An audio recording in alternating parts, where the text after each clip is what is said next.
gunakan ni pun adalah salah satu produk juga. Okay. Itu produk-produknya lah.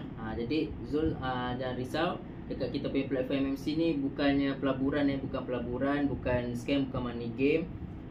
Kita punya platform MMC ni adalah perniagaan, adalah bisnes. Okay, dia adalah bisnes.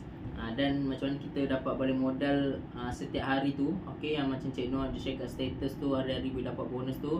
Keuntungan tu adalah daripada bisnes ni lah. Bisnes tu macam mana? Bila ada ramai yang beli package, okay, bila ada ramai yang beli package, daripada situ akan ada keuntungan tu. Keuntungan tu akan dimasukkan dalam satu tabung GPS, tabung keuntungan global. Okay. Dan tabung tu setiap pukul 8 pagi macam Cik Noh share, setiap pagi tu, setiap kali pukul 8 pagi je bonus confirm masuk.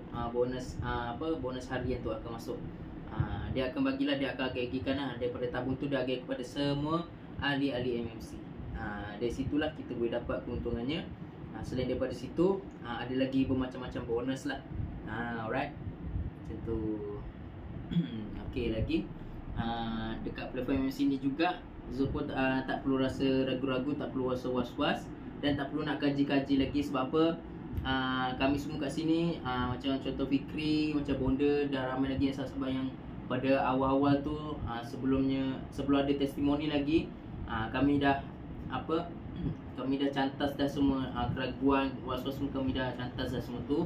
Jadi tak perlu nak rasa ragu-ragu lah, sebab kita dah ramai lagi testimoni kat sini. Semua dah ramai dah dapat pendapatan yang letup-letup dah sini. Betul tak you all? You all yang mana dah pendapatan dah letup-letup tu semua.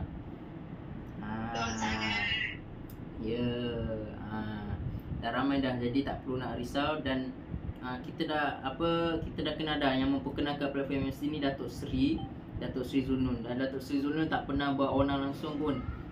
Dekat Saudara Gamas pun dia janji ditepati. Apatah lagi dekat platform MMC ni, memang confirm dia pasti janji ditepati punya.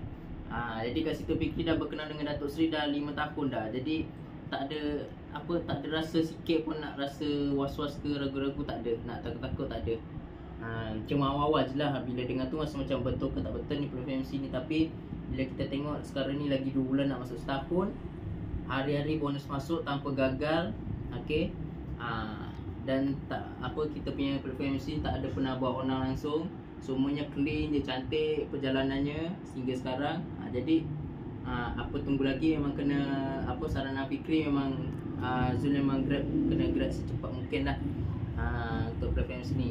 Macam Fikri ada share juga, dan kawan-kawan Fikri pun ada, kawan-kawan Fikri pun ada juga yang berminat. Okay. Diorang selalu je tengok status Fikri, diorang tanya-tanya. Okay.